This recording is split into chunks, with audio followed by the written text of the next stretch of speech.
Hello नमस्कार, मैं आस्था शर्मा स्वागत करती हूँ आप सभी का एक बार फिर से गार्गी न्यूज इंडिया में। तो आइए आज की खबरों का सिलसिला शुरू करते हैं। भारत और रूस के रक्षा मंत्री जल्द ही मुलाकात करेंगे, जहां S-500 जैसी उन्नत मिसाइल रक्षा प्रणाली पर चर्चा होगी। बैठक में शिप बिल्डिंग और संयुक्त रूप से विकसित हथियार प्रणालियों को लेकर भी अहम फैसलों की उम्मीद है। भारत ने अमेरिकी सरकार के साथ नौसेना के MH-60R हेलीकॉप्टरों के फ्लिप सपोर्ट के लिए 7,995 करोड़ का बड़ा अनुबंध किया है। यह डील ऐसे समय हुई है जब दोनों देशों के रिश्तों में तनाव है, क्योंकि अगस्त में अमेरिका ने भारतीय सामानों पर 50% टैरिफ लगा दिया था। इस समझौते से नौसेना की संचालन क्षमता और हेलीकॉप्टरों की मेंटेनेंस सपोर्ट चेन और मजबूत होगी। रक्षा मंत्री राजनाथ सिंह ने कहा कि बदलते वैश्विक परिदृश्य में भारत आज संतुलन और जिम्मेदारी की आवाज बनकर उभरा है।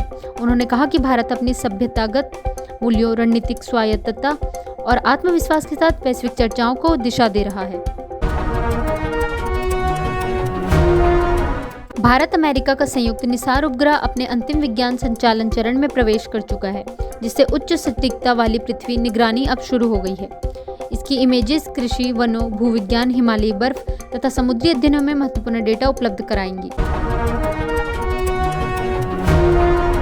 भारतीय नौसेना फरवरी में विशाखापट्टनम में अंतर्राष्ट्रीय फ्लीट रिव्यू आयोजित करने जा रही है, जिसमें कई देशों की नौसेनाएं शामिल होंगी। नौसैनिक कूटनीतिक भारत की रणनीतिक ताकत का अहम हिस्सा है और समुद्री क्षेत्र अब भारत की विदेश नीति के केंद्र में आ चुका है।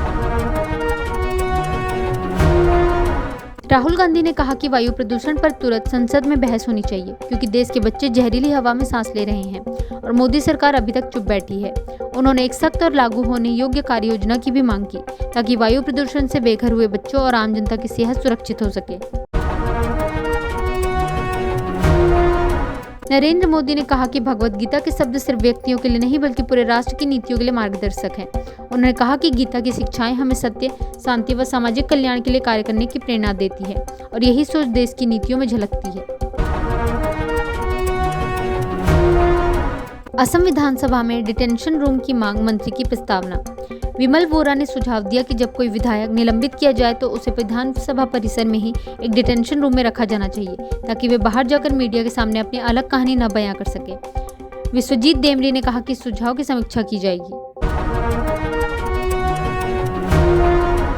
हांगकांग में इमारत में लगी भयावह आग में अब तक 128 लोगों की मौत की पुष्टि हो चुकी है और शहर पीड़ितों के लिए शोकमग्न है।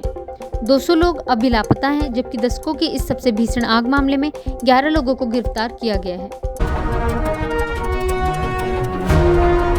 जनसेना पार्टी प्रमुख पवन कल्याण ने अपने सांसदों को निर्देश दिया है कि वे संसद में आंध्र प्रदेश से जुड़े मुद्दों को मजबूती से उठाएं।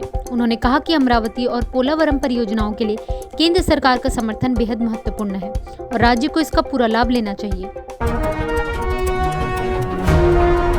रूस के हमलों में यूक्रेन की राजधानी कीव में 2 लोगों की मौत हुई है। यह हमला उस समय हुआ जब युद्ध समाप्ति के लिए नई शांति वार्ता शुरू होने वाली थी।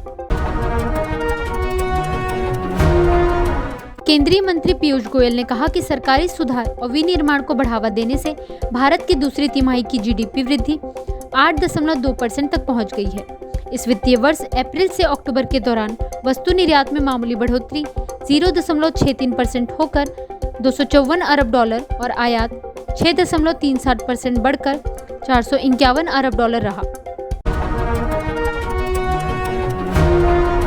केरल SIR में 7 लाख मतदाता फॉर्म अनकलेक्टेबल सूची में शामिल हैं। इसमें 3,41,393 को मृत, 88,945 को खोज न पाया गया या अनुपस्थित और 2,79,000 को स्थायी रूप से स्थानांतरित माना गया है। एयरबस ने A320 विमानों के लिए ग्लोबल एडवाइजरी जारी की है, जिसके कारण हैदराबाद एयरपोर्ट से उड़ानों के शेड्यूल में बदलाव की संभावना है। भारतीय एयरलाइन ने यात्रियों को सलाह दी है कि वे अपने उड़ानों की जानकारी पहले से चेक करें। कांग्रेस और CPI के विधायक असम विधानसभा से वॉकआउट कर गए, जब स्पीकर विश्वजीत देमरी ने तेजपुर विश्वविद्यालय पर चर्चा की अनुमति नहीं दी। स्पीकर ने स्पष्ट किया कि किसी केंद्रीय विश्वविद्यालय से संबंधित मामले पर विधानसभा में चर्चा नहीं हो सकती।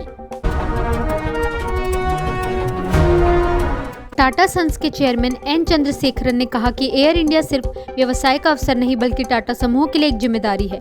उन्होंने बताया कि एयर इंडिया का परिवर्तन चल रहा है और इसे सफलता से आगे बढ़ाना समूह की प्राथमिकता है। असम विधानसभा ने विधायक शेरमन अली अहमद को विधानसभा की कार्यवाही में बाधा डालने के कारण निलंबित कर दिया। हाल ही में उनकी पिछली निलंबन अवधि रद्द होने के बाद यह उन्हें फिर से निलंबित किया गया है। गूगल के सीईओ सुंदर पिचई ने वाइब कोडिंग की सराहना की, लेकिन कोड की सुरक्षा और सटीकता के लिए विशेषज्ञों की आवश्यकता पर जोर दिया। पिचई ने यह बात गूगल डीप माइंड के लोगन किलपैट्रिक के साथ एक पॉडकास्ट एपिसोड में कही। दिल्ली की एक अदालत ने नेशनल हेराल्ड मामले में प्रवर्तन निदेशालय द्वारा दायर चार्जशीट पर संज्ञान लेने का आदेश स्थगित कर दिया। ईडी ने कांग्रेस नेताओं सोनिया गांधी और राहुल गांधी, दिवंगत नेता मोतीलाल वोरा और ऑस्कर फर्नांडिस के साथ साथ सुमन दुबे, सैम पित्रोदा और निजी कंपनी यंग इंडियन पर साजिश और मनी लॉन्ड्रिंग का आरोप लगाया है। चुनाव आयोग ने पश्चिम बंगाल के डीजीपी को पत्र लिखकर बीएलओ की सुरक्षा सुनिश्चित करने का निर्देश दिया है। आयोग ने कहा कि इन क्षेत्रीय कर्मियों पर भय, धमकी या अनुचित प्रभाव का माहौल नहीं होना चाहिए और किसी भी स्थान पर कोई अप्रिय घटना न हो। IFFI 2025 का समापन समारोह आयोजित हुआ, जिसमें रजनीकांत को सम्मान से नवाजा गया और वियतनामी फिल्म स्किन ऑफ यूथ को गोल्डन पिकॉक पुरस्कार मिला। समारोह में रणवीर सिंह, ऋषभ शेट्टी, रमेश सिप्पी और धनुष सहित कई सितारे शामिल हुए। भारत ने तूफान प्रभावित श्रीलंका में राहत कार्यों के लिए 80 एनडीआरएफ कर्मियों और 21 टन राहत सामग्री भेजी। C-130 विमान में आवश्यक खाद्य और स्वच्छता सामग्री लेकर कोलंबो के बंडरानाइक अंतर्राष्ट्रीय हवाई अड्डे पर पहुंचा, जहां इसे भारतीय उच्चायोग और श्रीलंका वायुसेना के अधिकारियों ने प्राप्त किया। साइक्लोन दित्वा के तमिलनाडु तट की ओर बढ़ते कदमों के बीच कई दक्षिणी तटीय और डेल्टा जिले मूसलाधार बारिश का सामना कर रहे हैं। क्षेत्रीय मौसम विज्ञान केंद्र ने तमिलनाडु के कई हिस्सों में हल्की से मध्यम बारिश की पूर्वानुमान जारी रखा है। आरबीआई ने 244 समेकित मास्टर डायरेक्शंस जारी किए और कई पुराने निर्देशों को रद्द किया ताकि बैंकों पर अनुपालन का बोझ कम किया जा सके। आरबीआई के डिप्टी गवर्नर शिरीष चंद्र मुर्मू ने कहा कि ये 244 एमडीज दशकों में रेगुलेटरी इंस्ट्रक्शंस का समेकन है, जिन्हें वर्तमान में रेगुलेशन विभाग द्वारा लागू किया जाता है। आरबीआई ने डिजिटल बैंकिंग चैनलों के लिए अंतिम दिशा निर्देश जारी किए हैं। अब बैंकों के लिए ग्राहकों को ऑन बोर्ड करने से पहले उनकी सहमति लेना अनिवार्य होगा। मूडीज ने कहा है कि 2025 में भारत 7% जीडीपी वृद्धि के साथ उभरती हुई बाजारों में नेतृत्व करेगा। मूडीज ने यह भी कहा कि वैश्विक अनिश्चितताओं के बीच भारत की घरेलू विकास क्षमता उसकी आर्थिक मजबूती को बनाए रखती है। फ्रांसीसी स्पोर्ट्स गियर और फिटनेस उपकरण ब्रांड डिकैथलॉन भारत में 2500 लोगों को रोजगार देगा और 2030 तक 100 मिलियन यूरो का निवेश करेगा। ब्रांड भारत में क्विक कॉमर्स में भी प्रवेश कर रहा है। पोप लियो XIV ने इस्तांबुल की ब्लू मस्जिद का दौरा किया। यह दिन तुर्की के धार्मिक नेताओं के साथ बैठकों की शुरुआत के रूप में मनाया गया। तुर्की के डायनेट धार्मिक मामलों के प्रमुख ने पोप को 17वीं सदी की मस्जिद के ऊंचे टाइल वाले गुंबद और स्तंभों पर लिखी अरबी शिलालेखों के बारे में जानकारी दी। दिल्ली की अदालत ने गैंगस्टर अनमोल बिश्नोई की NIA हिरासत 5 दिसंबर तक बढ़ा दी है। अनमोल बिश्नोई गैंगस्टर लॉरेंस बिश्नोई के भाई और करीबी सहयोगी 19 नवंबर को 11 दिनों की NIA हिरासत में भेजे गए थे। तो ये थी आज की बड़ी खबरें। बने रहिए गार्गी न्यूज इंडिया के साथ। मैं आस्था शर्मा, धन्यवाद।